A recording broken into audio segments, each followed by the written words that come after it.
Audi Actu sur Radio Victoire. Actualité, débat, intervention par téléphone.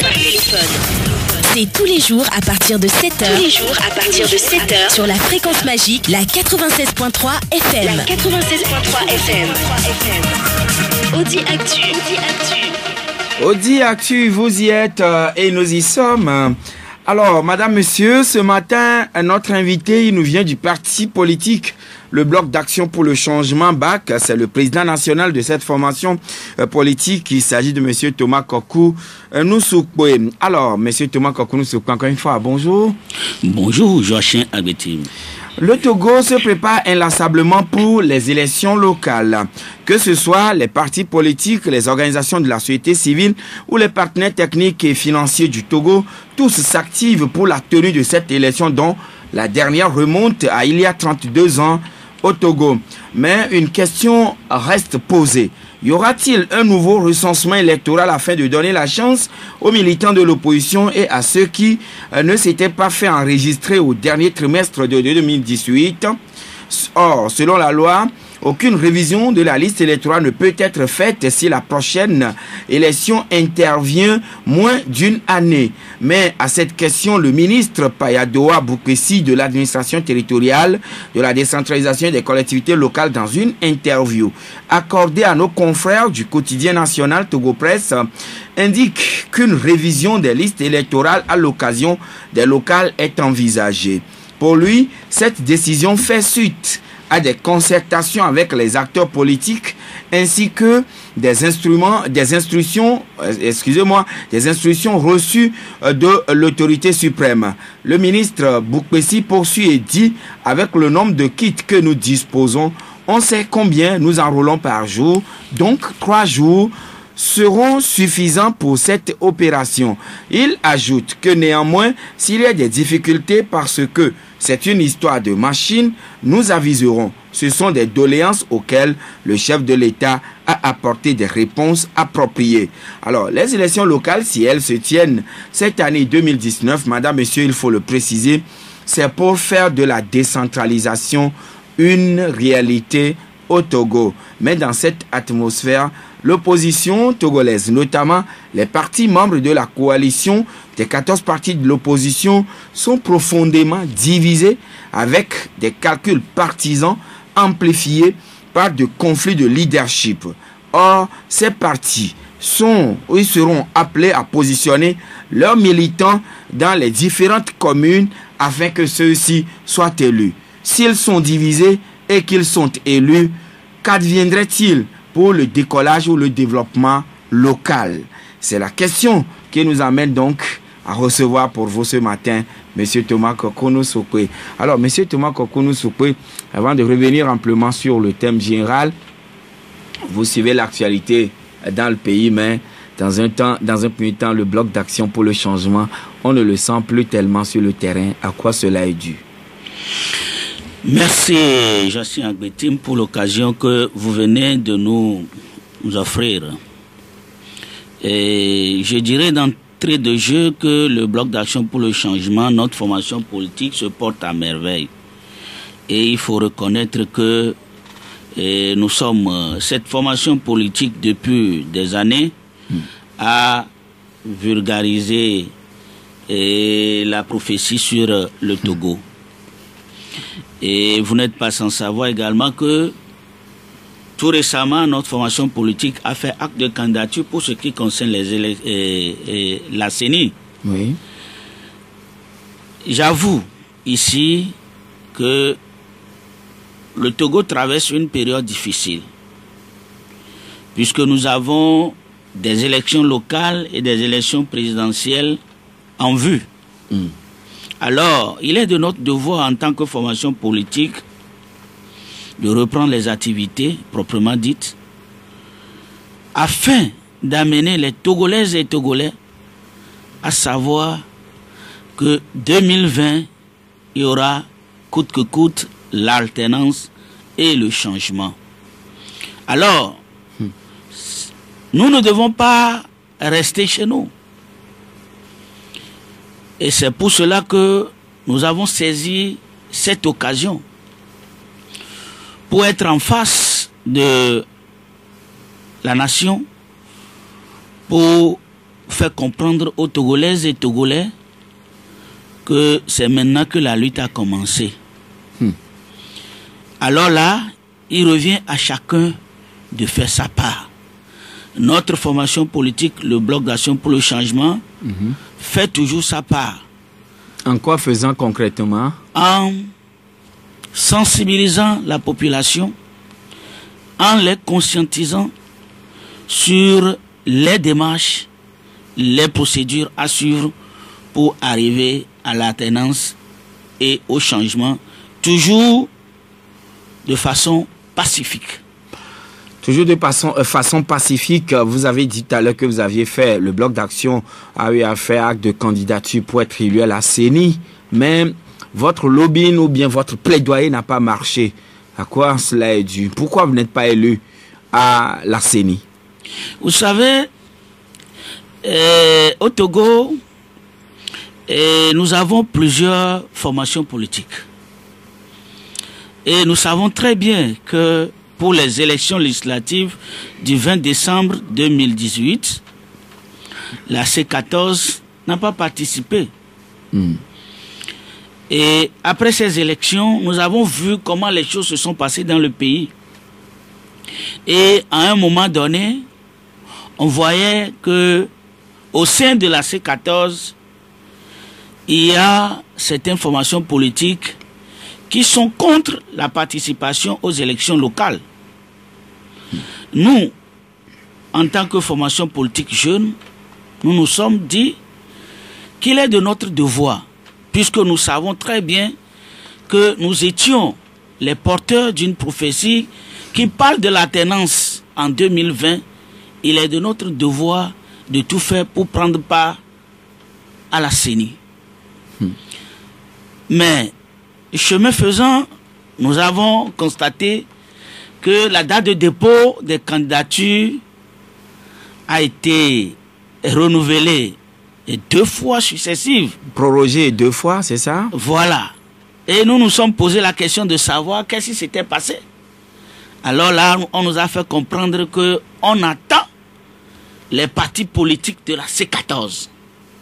Et donc c'est pour pouvoir favoriser l'entrée de la C14 à la CENI, des membres de la C14 à la CENI, c'est pour cette raison qu'on a prorogé à 2 reprises la date butoir, la date de clôture des dépôts de dossiers. Exactement.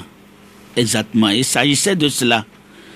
Puisque nous étions allés à l'information et par après, c'est ce qu'on nous a dit. Et alors, est-ce que c'est dans ce délai de prorogation que vous aussi vous avez fait votre dépôt ou bien c'était fait dans le premier délai? Nous avons fait le dépôt bien avant la clôture. Bien avant la clôture. De la première date fixée? De la première date fixée. Oui, de la première date fixée. Et nous étions dans le lobbying. Et à ce que je sache, normalement, on devait coopter le BAC, et le MCD et le PDR pour ce qui concerne les partis politiques extra-parlementaires. Mais le fait que le CAR et ADI ont déposé leur dossier de candidature et sont allés négocier auprès du chef de file de l'opposition et ensuite se rendre auprès du président de la République, le président a demandé à ce que le CAR et ADI soient représentés à la CENI. Voilà pourquoi la candidature du BAC et du MCD ont été recalées. Ce sont des affirmations ou bien c'est des faits avérés? Ce ne sont pas des affirmations parce que nous savons que nos candidatures ont été soutenues. D'abord, notre candidature, nous, au Bloc d'action pour le changement, notre candidature a été soutenue par le MPDD. Et la candidature du MCD a été soutenue par l'UFC. Donc, c'est pour faire comprendre à la population que si ce n'était pas que Car et Adi sont allés déposer leur candidature.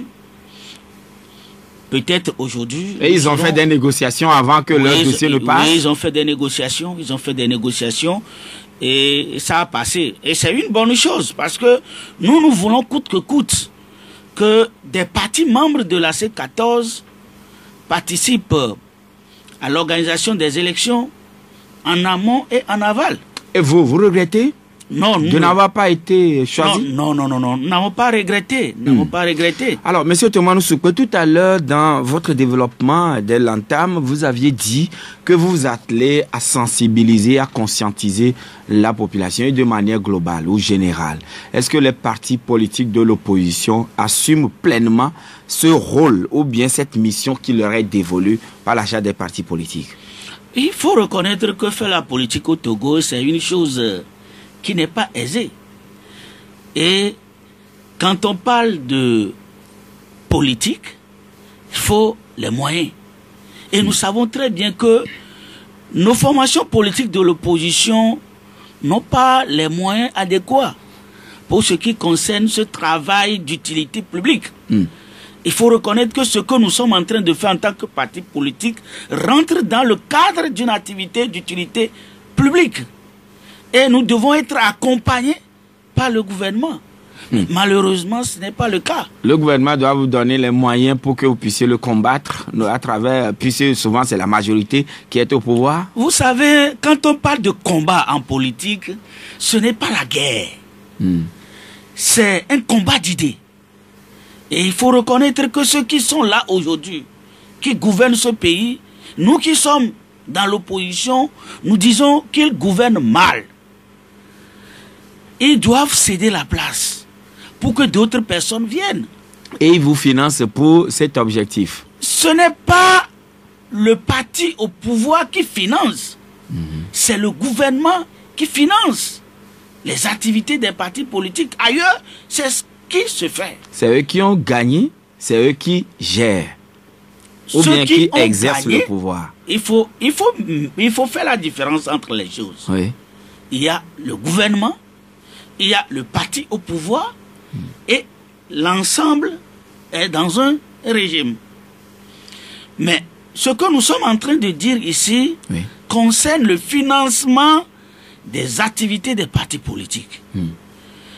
Puisque nous savons que les partis politiques sont créés pour des activités d'utilité publique. Du moment où nous menons des activités d'utilité publique, nous devons être accompagnés par l'État.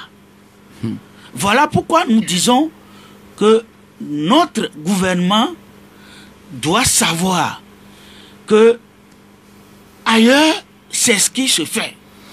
Et le gouvernement togolais ne doit pas lésiner sur les moyens à octroyer aux partis politiques pour l'exercice de cette activité-là. Oui, d'utilité publique. Oui. Mais comment comprendre, comment expliquer le fait que le gouvernement ne vous assiste pas financièrement ou ne vous accompagne pas pour assumer cette fonction, cette mission, pardon, mais les partis se créent au jour le jour, nous en avons jusqu'à 117 aujourd'hui.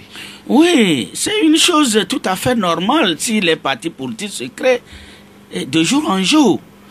Parce que les Togolais... On ne vous finance pas pour bien assumer votre responsabilité, mais vous créez, en tout cas on en crée davantage. C'est ce que je suis en train de vous expliquer en disant que du moment où les Togolais sentent en leur âme et conscience qu'ils ont une mission pour leur nation, il est de leur devoir de créer des partis politiques s'ils voient que les partis politiques qui sont en place ne font pas l'activité dont il s'agit.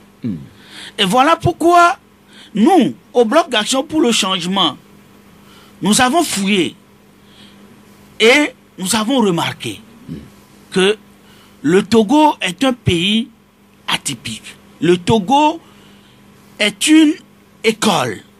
Le Togo est un cas spécial. Si nous le disons ainsi, c'est parce que nous savons que en Afrique tout entière, il y a sur 2 pays, c'est-à-dire je veux parler de la RDC et du Togo. Sur ces 2 pays-là, il y a des prophéties. Et si nous prenons la RDC, et il y a la prophétie de Simone Kibangou. Et au Togo, il y a la prophétie de Ovenu.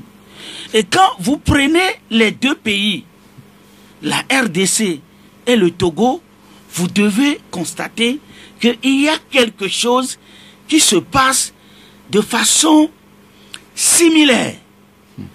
Et ça nous donne la certitude que bientôt au Togo, il y aura l'alternance. Parce que nous avons vu du père au fils. Et également au Togo, du père au fils. Et à l'heure où nous sommes aujourd'hui, Faure Gnassingbé a la volonté de participer encore aux élections présidentielles de 2020. Mais dans les coulisses et dans les réseaux, des rencontres s'organisent pour amener l'actuel chef de l'État à ne plus briguer à une magistrature suprême en 2020. Et s'il en est ainsi, nous devons, nous les Togolais, se réjouir et se ressaisir pour que en 2020, nous ayons une candidature unique de l'opposition. Alors, candidature unique de l'opposition. Le candidat qui sera choisi par le président de la République, M. Faure Gnassingbé. Candidature unique de l'opposition, M. Thomas Nkokonou Soupe, est-ce que ce n'est pas un vœu pieux? Joachim, je ne peux pas dire que c'est un vœu pieux. Le Togo a toujours connu des candidatures uniques. Et si nous prenons Boba Kitani, en 2003. En 2005. Avant Boba Kitani, il y avait d'autres candidats qui sont des candidats communs de l'opposition. Mais le fait de ne pas connaître avant cette prophétie a fait que les gens se sont précipités et ont fait échouer la lutte. Visiblement, c'est comme si la prophétie constitue votre gouvernail et c'est ça qui vous oriente dans vos démarches, on dirait. En quelque sorte. En quelque sorte. En quelque sorte parce que si nous prenons la prophétie dont nous parlons, c'est-à-dire la prophétie du 22 septembre 1946, reçue par le prophète Ovenu, nous devons remarquer que tout ce qui a été dit dans cette prophétie, jusqu'à ce que Tikpi Achadam n'arrive un 19 août 2017, nous devons comprendre que, oui, il y a matière à ce que chacun des Togolais se réfère à cette prophétie. Et si nous prenons des parties de cette prophétie, on avait dit quelque part que toutefois, si les leaders du pays apprennent à persévérer, le fils de ce dernier qui lui succédera aura un songe horrible que personne ne pourra interpréter. Voilà. Alors, M. Thomas Nkokonou Soupe, nous savons qu'au Togo, il y a eu beaucoup de partis politiques beaucoup de regroupements de partis politiques d'opposition. Mais voilà la C14 qui vole encore en éclats. Autrement dit, ils étaient tous ensemble, mais aujourd'hui, chacun a pris son chemin avec des invectives, avec des propos pas totalement appréciables les uns envers les autres. Finalement, on assiste à ce qu'on peut appeler le bis repetita au sein de ces regroupements. Pourquoi toujours ça? Vous savez, Joachim, nous étions la semaine passée sur Radio Canal FM et nous avons fait comprendre à la C14 qu'il n'y a pas possibilité aujourd'hui de s'éclater. La C14 n'a pas le droit de s'éclater parce que nous sommes arrivés à un tournant très décisif. Et voilà que la division est déjà palpable et a été consommée. Non, il faut reconnaître que cette division, elle est tout à fait normale, parce que c'est des partis politiques qui ont des ambitions différentes. Mais le peuple togolais les convie à l'union et à l'unicité d'action.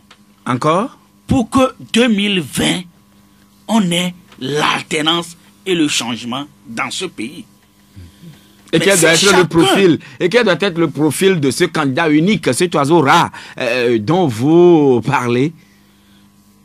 Nous vous évoquez une candidature unique, oui. Nous avons dit de par le passé que en 2020, nous devons avoir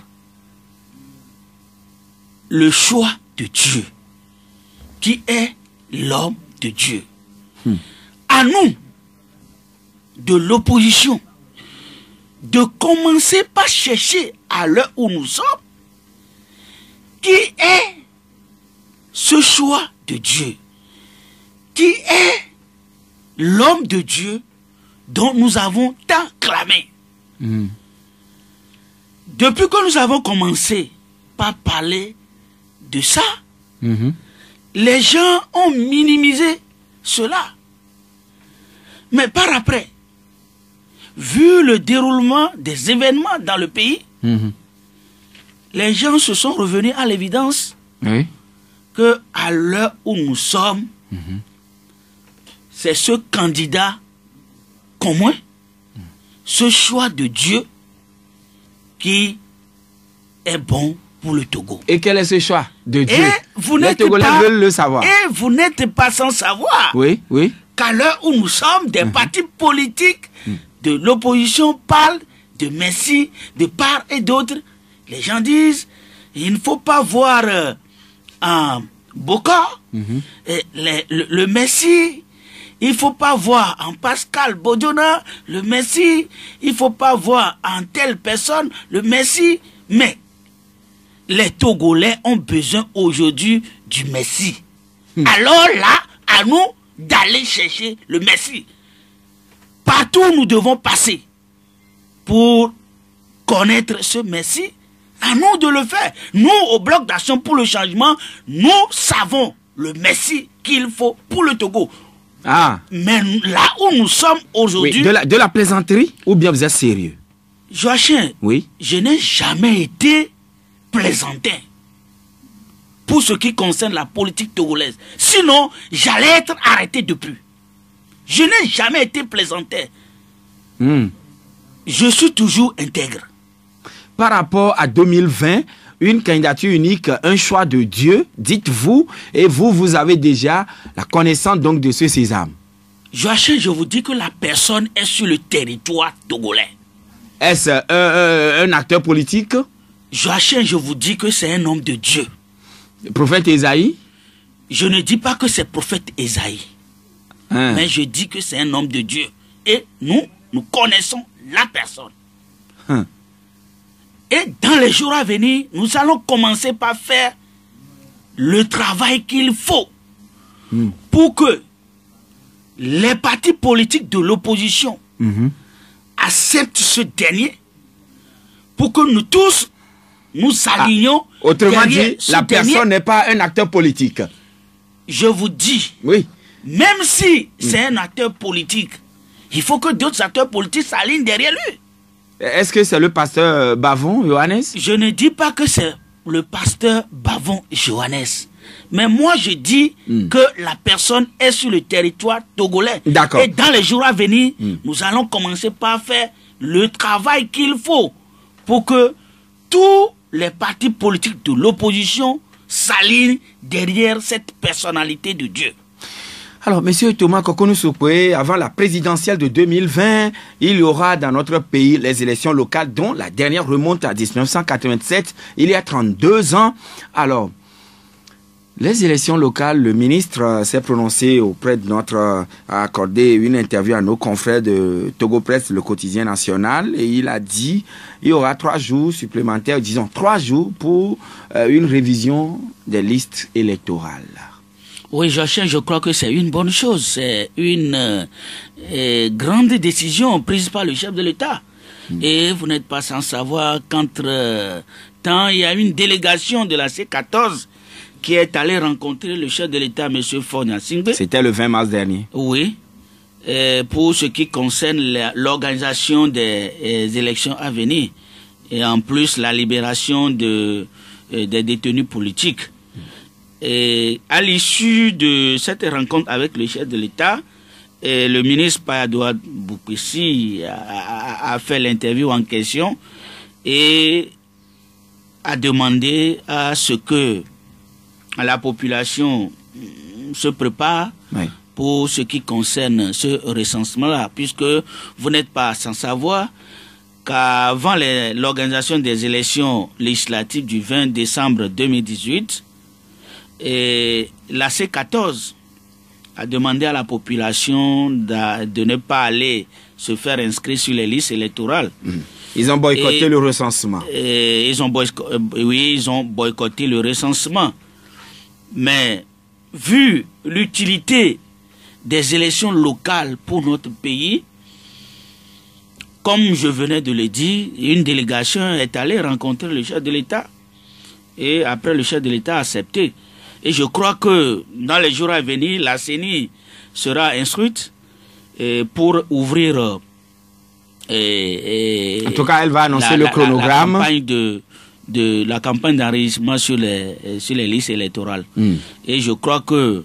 Ce sera l'occasion donc pour les uns les autres qui n'avaient pas pu se faire enregistrer d'aller le faire cette fois-ci. Exactement. Et il est de notre devoir d'appeler la population togolaise, notamment celle qui n'est pas allée se faire inscrire pour ce qui concerne les élections législatives du 20 décembre, et de s'y conformer quand... Mais la coalition n'est plus maintenant ensemble pour parler à voix unique.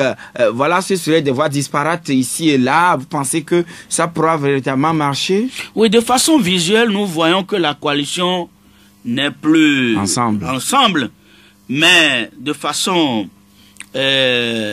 souterraine, ces partis politiques se concèdent toujours. Donc en catimini, ils le font. Et je sais que dans les jours à venir, il y a quelque chose qui va naître. Et je sais que il y a d'autres acteurs de la société civile togolaise qui aussi font du lobbying pour rassembler à nouveau les acteurs politiques de l'opposition qui se sont retrouvés entre-temps dans la C14. Et je crois que c'est une bonne initiative qui doit être encouragée. Quand nous parlons des élections locales, nous faisons allusion au développement à la base, c'est-à-dire développement local.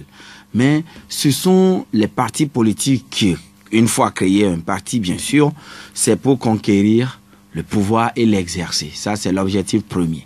Maintenant, une fois qu'ils seront élus, où les représentants de ces partis seront élus à la base, mais en amont, au sommet, les partis ne s'entendent pas. Quel impact sur le développement des communes?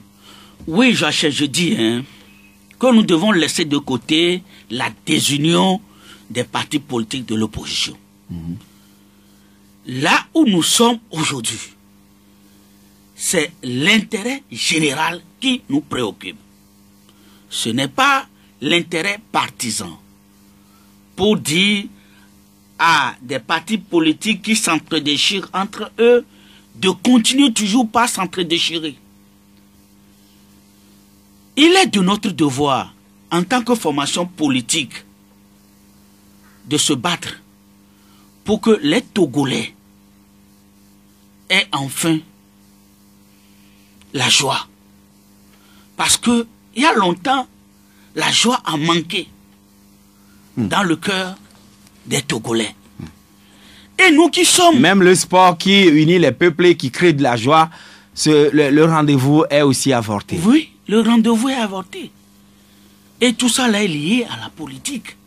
Si... Non, ce n'est pas la politique. Si Claude Leroy n'a pas pu faire gagner le Togo, en tout cas faire, comment vous dites ça en sport, n'a pas pu qualifier le Togo pour la CAN 2019 au Caire, ou disons en Égypte, ce n'est pas de la politique. Joachim, vous savez... Il était en deçà de ses résultats.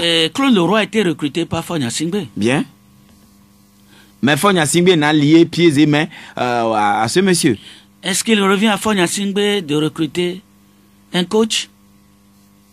C'est à la Fédération togolaise de football. Non, la Fédération togolaise recrute ou fait des propositions, mais c'est l'État togolais qui paye. Oui, l'État togolais paie. Mais pour le cas Claude Leroy, c'est un autre cas. D'accord. Revenons maintenant à la question initiale. Oui. Les acteurs politiques divisés, mais nous parlons du développement local. Oui, voilà pourquoi je dis, pour l'intérêt général de notre pays, nous devons revenir pour se dire entre nous que sauvons ce peuple d'abord. Sauvons les Togolais d'abord. Et nous savons très bien que pour sauver une nation, il ne revient pas aux êtres humains. Il revient à Dieu.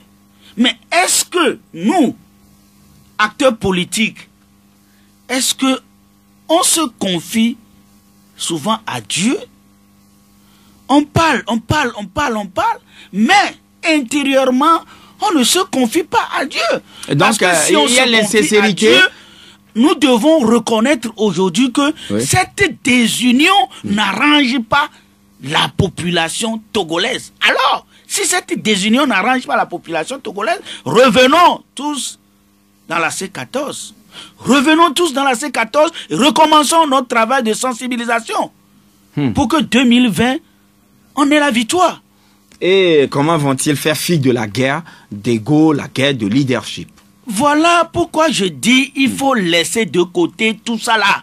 Nous n'avons plus besoin de ça. Prenons le pouvoir d'abord. Si la désunion est toujours en vogue jusqu'aux élections, et voilà, je processe juste un exemple où je dis de n'importe quoi, des candidats de l'ANC sont élus, des candidats du PNP sont élus dans la même commune, dans la même circonscription. Alors, qu'adviendrait-il? Quel effet cela pourrait avoir sur le développement de la commune là? Mais ils sont élus pour un travail. Oui. Et ils vont faire le travail en question. Je ne vois pas et ils vont se départir donc de leur carcan ou de leur chapelle politique. Je crois que dans le cas espèce, ils sont élus pour faire un travail. Et c'est ça qui les unit. En dehors de ce travail, s'il y a autre chose, ça ne regarde pas le peuple.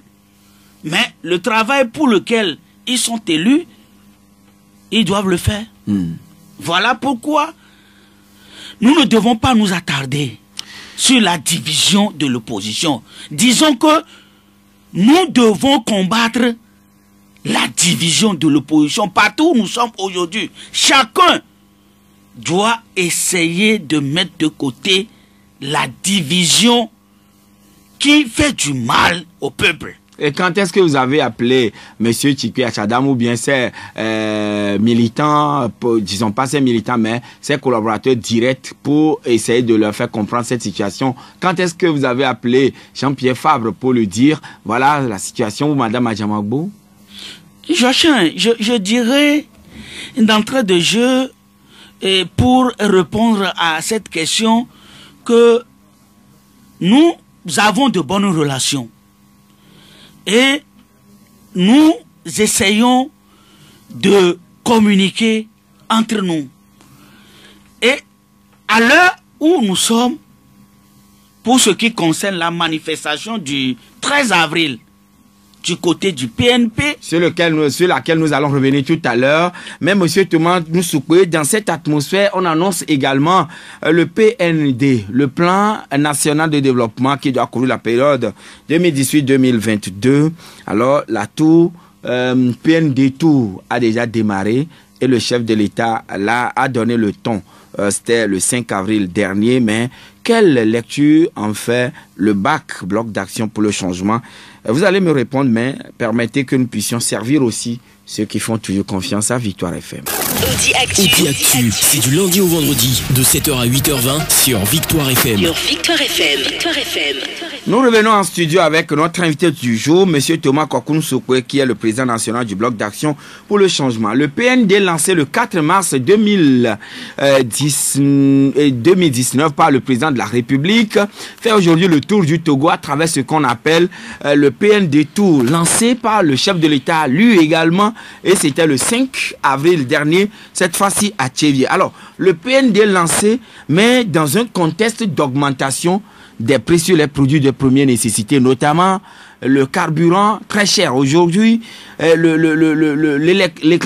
l'électricité passée de 1 franc à 5 francs sur le kilowattheure pour l'éclairage public, et également l'achat de voitures, et le comble, tout ceci s'est passé encore dans un contexte de non-qualification du Togo pour la CAN 2019. Monsieur Thomas Kwaku Nsokwe, quel regard jetez-vous sur ces aspects?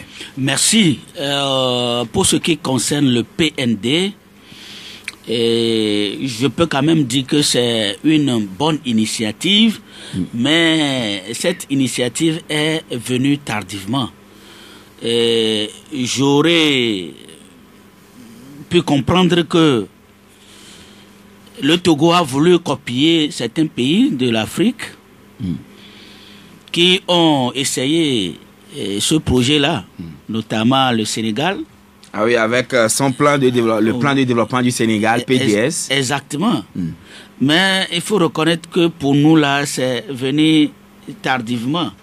Et là où nous sommes aujourd'hui, si nous avons des regards bien fixés, nous devons comprendre que tout ceci se fait en perspective des élections présidentielles de 2020. Pourquoi dites-vous cela? Oui, c'est une sorte de campagne déguisée. Et nous, en tant qu'acteurs politiques, nous devons interpeller le gouvernement à se ressaisir. Parce que nous ne sommes pas en période préélectorale pour ce qui concerne les élections présidentielles à venir. Sinon, j'allais demander au gouvernement à quand ira-t-il dans le bas mono, ma préfecture d'origine. Parce que nous avons tous besoin du développement. Nous avons tous besoin du développement. Et voilà, ce développement, c'est ce que porte aujourd'hui le PND en 3 grands axes. Oui. Oui, je ne m'en disconviens pas. Voilà pourquoi je dis que c'est une bonne initiative. Mais cette initiative, elle est venue tardivement. Mieux vaut tard que jamais. Mieux vaut tard que jamais. Je ne m'en disconviens pas. Mais je dis et je répète qu'il faut mettre de côté cet aspect de pré-campagne. Mais pourquoi dites-vous pré-campagne? Ou plutôt, on veut faire approprier le plan par les populations. Mais il faut écouter les discours que les gens tiennent. L'autre fois, quand ils étaient allés à Tchévier, on a interviewé ceux qui sont autour de ce projet-là. D'aucuns parlaient en perspective du 7e anniversaire de leur parti politique. D'aucuns disent en perspective des élections présidentielles de 2020. Mais le PND n'est pas conçu pour les élections présidentielles de 2020. Si le PND est conçu pour le peuple togolais, mais que nous allions dans ce sens. Mais associer la pré-campagne, tout ça là au PND, ça veut dire que nous mélangeons les pédales. Nous mélangeons les pédales. Donc une bonne initiative, quand on doit parler du PND, qu'on parle du PND, point. Oui, point. Mais ne pas mêler au PND les actions politiques. Les actions politiques. Oui, mais quand même, le PND est porté par un acteur politique, c'est-à-dire le président national de UNIR. Oui, le président national qui est à la fois président de la République. Le président de la République dit qu'il est dans un mandat social. Oui. Et dans le mandat social, on sort un PND. Et ce PND-là est politisé. Est-ce que c'est normal que ce PND soit politisé? Oui. Est-ce que si le PND est politisé, est-ce que ça peut impacter ou bien avoir des effets sur son déroulement? Oui, ça peut avoir d'impact. Dans la population, les gens ne seront pas intéressés. Les gens diront que mais c'est la politique. Alors que nous ne devons pas mêler la politique au PND. Pour que ça réussisse, on ne doit pas mêler la politique à ça. Voilà pourquoi je dis, laissons la politique de côté. Cette période de cette stratégie d'utiliser le PND pour sensibiliser la population à être du côté du parti au pouvoir n'est pas une bonne chose. Oui, mais il ne faut pas oublier quand même que le PND porte en toile de fond, il y a ce qu'on appelle plus de 5 000 emplois. Oui, 5 000 emplois, c'est beau. Mais il faut qu'on commence. Et il faut que tout le monde participe à la réussite de ça. Mais si on amène le projet et que c'est uniquement le parti au pouvoir ou bien les militantes et militants du parti au pouvoir qui s'en accaparent, ce n'est pas une bonne chose. Le chef canton de la ville de Kpalimé ou du Grand Cloto estime que le PNP ne doit pas marcher ou manifester dans la ville de Kpalimé le 13 avril prochain. Monsieur Tomano Soupoué. Il y a la guerre à Kpalimé. Le On détruit le patrimoine. Le PNP veut organiser une manifestation pacifique à Kpalimé. Et ce n'est pas la première fois. La C14, au moment où le PNP était dans la C14 organisait des manifestations à Kpalimé, à Lomé, partout sur l'étendue du territoire. Il n'y a jamais de grabuge. Pourquoi aujourd'hui le PNP seul veut organiser une manifestation à Kpalimé et que les chefs cantons aillent voir le préfet pour dire quoi que ce soit?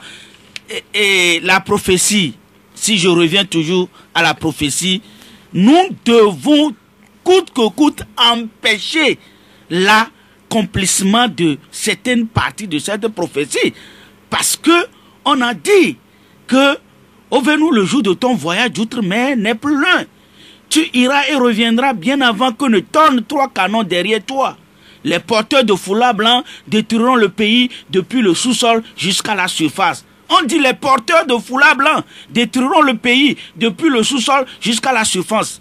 Si aujourd'hui, les ablafos, les chefs traditionnels, les préfets et consorts interdisent au PNP de manifester dans les localités et que le PNP décide coûte que coûte à organiser ces manifestations, il y aura du grabuge, il y aura versement de sang, il y aura casse, il y aura n'importe quoi. Parce que c'est dit dans la prophétie que les porteurs de foulards blancs, qui sont les porteurs de foulards blancs? Les porteurs de foulards blancs sont nos frères musulmans.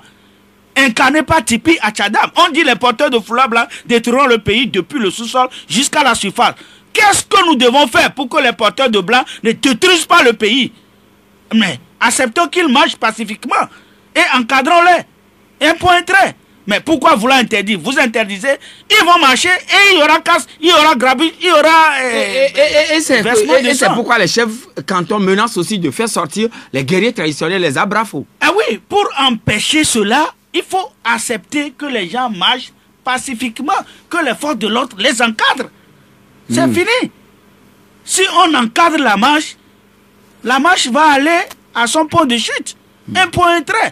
Mais vouloir empêcher, nous savons que dans ce pays, on a empêché le PNP. Pour ce qui concerne le 19 août. Et ça nous a amené où? Est-ce que nous voulons encore rééditer la même chose? En tout cas, le ministre Bara a dit qu'il n'y aura plus jamais le 19 août au Togo. Même si le ministre Bara dit qu'il n'y aura plus le 19 août au Togo, il faut que le gouvernement prenne des dispositions pour encadrer les manifestations pacifiques. Mais ne pas encadrer les manifestations ou ne pas autoriser les manifestations pacifiques va amener du désordre dans le pays. 22 21 80 99 92 02 80 63. Madame, monsieur, vous avez une question à poser à notre invité. Vous êtes le bienvenu sur la 96.3. Allô? Bonjour, Yachin. Oui, bonjour, Kanidek. Bonjour, Président. Bonjour, Kanidek. Bon, vous venez de dire quelque chose sur lequel j'aimerais rebondir. C'est concernant le PND. Bon, le vendredi passé, le chef de l'État était à Kiev pour parler du PND et bizarrement, on invite que les militants de UNIR. Et bon, dans votre développement tout de suite, normalement, le PND doit se dissocier de la politique politicienne. Donc, oui, une fois que ce PND a démarré de façon sélective au niveau de nous en tant que population, vous ne voyez pas que c'est un échec d'avance. Et pour vous, Oui. Kanidek. Oui. Merci. Et nous allons accueillir M. Gado. Bonjour. Bonjour, Jachin. Oui.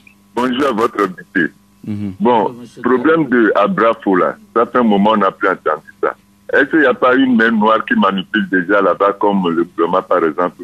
Merci, bonne journée. Bien noté. 92 02 80 63 22 21 80 et 99 pour être en ligne avec nous. Allô? Oui, bonjour. Bonjour. Bonjour, monsieur, je voulais... Vous êtes en direct sur Victoire FM, cher ami, mais parlez fort. Votre nom? c'est monsieur Yakoubou. D'accord, nous vous écoutons. Merci, notre invité. Merci, monsieur Yakubo. Je demande comment est-ce que maintenant on va faire pour que les réformes soient faites. Ok. Depuis 2006 jusqu'à aujourd'hui, la faute est au gouvernement qui n'a pas la volonté de faire les réformes ou bien c'est l'opposition. Merci. Bien noté. Et nous allons recevoir Pelé. Bonjour. Voilà, Pelé est reparti sur la pointe des pieds. Certainement qu'il va rappeler si la dame chance lui sourit de revenir encore en ligne. Allô? Allô? Oui, bonjour Coco. Bonjour monsieur Jachin. Oui, nous vous écoutons Coco. Je salue notre invité. Salutations reçues, Coco. S'il vous plaît, vous venez de dire tout de suite dans l'introduction que vous avez fait acte de candidature à la CENI et votre parti a été soutenu par, votre acte de candidature a été soutenu par le parti MPDD de l'ancien Obu. Je voudrais savoir, est-ce que à la CENI, c'est un seul parti, le seul parti là qui va voter pour vous, que vous soyez à la CENI? Secondo, concernant vos messages que vous recevez de Dieu, vous nous avez parlé dans ce pays d'un gouvernement que Dieu vous a dit qu'on doit former un gouvernement de 7 membres. Jusqu'à ce jour, où en sommes-nous avec ce gouvernement? Et pourquoi allez-vous faire acte de candidature à la CENI en ce temps-ci maintenant? C'est Dieu qui vous a encore révélé tout ça là. Merci beaucoup. Bien noté, et nous allons prendre le dernier intervenant pour permettre à M. Thomas Kokounou Sokwe de leur répondre. Allô? Allô? Oui, bonjour. Bonjour, c'est Benjamin. Oui, Benjamin, nous vous écoutons. Bon, j'aimerais demander ce qui se passe à Palimé et ce que le préfet fait là. J'aimerais demander, est-ce qu'il y a encore des forces d'autodéfense dans ce pays pour que le préfet fasse ce truc-là à Palimé? Est-ce qu'il y a des forces d'autodéfense dans ce pays? Merci. D'accord. 92 02 83, le technicien fait signe qu'il y a un dernier. Allô, allô? Allô, bonjour. Oui, bonjour Bozambo. Oui. Bonjour à notre invité. Bonjour, Bozambo. Ok, je me sens que vous faites beaucoup d'efforts pour notre pays. Là où nous sommes maintenant, il n'y aura pas de division à partir de vous, les oppositions. Si quelqu'un a fait du mal à vous, il faut se repentir et dire pardon à toutes. Et vous allez unir pour sauver notre pays, le Togo. Si vous avez en train de diviser, quelqu'un est allé à CENI ou pas, il n'y aura pas de boycott dans ce pays, à vous les opposants que je vous adresse. Il n'y aura pas de boycott. Que qu'en soient les réformes, il n'y aura pas de réformes et il n'y aura pas de boycott. Si vous avez arrivé à Tovegan et à, comment on appelle ça, les Kourassi hier, on a tué un jeune à cause du terrain. Et les problèmes de foncier, où allons-nous maintenant? Où allons-nous aux problèmes de foncier dans notre pays, les problèmes de chefferie? Et les peuples togolais ne pensent pas ça. Donc c'est ça qui nous tue, nous les populations, nous papas, nous mamans, au village. D'accord. Les problèmes de chefferie et les problèmes de foncier. Oui. Merci beaucoup, cher ami, mais Rasco insistait. Alors, Rasco, vous êtes en direct? Oui, bonjour, monsieur Jacin. Oui, bonjour. Et je salue mon cousin et grand frère, et Thomas Souffré. Oui, salutations reçues, Rasco. Merci. Et je ne suis pas d'accord par rapport à l'approche de candidature unique. D'autant plus que nous avons passé plus de 18 mois dans la rue à réclamer les réformes, les élections à 2 tours. Donc si aujourd'hui nous parlons d'un merci, un candidat que tout le monde doit soutenir, ou bon, voulez-vous, c'est-à-dire cacher ces histoires de réformes, les ranger? Voilà. Oui, monsieur Toumanou Soukoué, si vous exigez, en tout cas, si vous préconisez qu'on aille à une candidature unique de l'opposition, est-ce à dire que vous dites basta aux réformes? Oui, vous savez, nous ne pouvons jamais dire basta aux réformes. Et les réformes doivent se faire. Mais voilà, depuis 2006, accord politique global, CPDC, Renouvelé, patati patata, Togo Télécom 1, Togo Télécom 2, jusqu'à ce qu'on en soit ici aujourd'hui. Mais les réformes peuvent se faire. On peut introduire les 2 tours. Mais au premier tour, un candidat peut s'auto-proclamer élu. Comme ce fut le cas au Sénégal récemment, oui, où Abdoulaye Wade a gagné, Macky Sall a gagné Holemé. Oui, c'est ça. Mais voilà pourquoi nous disons, il faut toujours avoir une candidature unique pour parer à toutes les éventualités. D'accord. Mais quand même, Rasco n'est pas du tout d'accord avec vous. Oui. Les réformes se feront. Le jour où les réformes sont faites et que l'alternance, le changement est arrivé dans ce pays et qu'à une autre élection présidentielle, les candidats se présentent, tant mieux. Mais là où nous sommes aujourd'hui, 2020, cette élection présidentielle, elle est capitale. Y a-t-il une main noire derrière cette histoire d'Abrafo?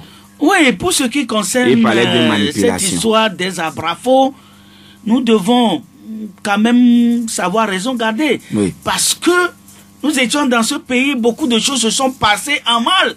On n'a pas fait sortir les Abrafo.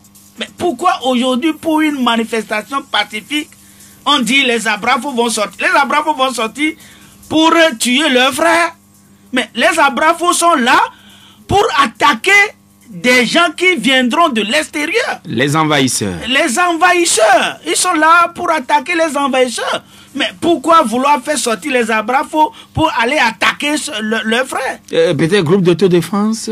Groupe d'autodéfense, on en a connu dans ce pays. Mais à un moment donné, le ministre de la Sécurité avait dit qu'il prendra des dispositions pour contrecarrer ces groupes d'autodéfense. Mais le PND, et puis voilà, on y mêle aussi le militantisme. Oui, c'est ce que j'avais dit, que nous ne devons pas mêler la politique politicienne au bon projet PND, parce que le PND, il est conçu pour toute la population togolaise. Il ne doit plus jamais y avoir de boycott au Togo selon Bozambo, car sur le terrain ou bien dans le Togo profond, c'est le problème de chefferie et de foncier qui divise les peuples. Oui, je suis d'accord avec notre ami. Parce qu'on dit que si les leaders apprennent à persévérer, c'est le courage. Là où nous sommes aujourd'hui, on a besoin du courage pour affronter ce régime en place.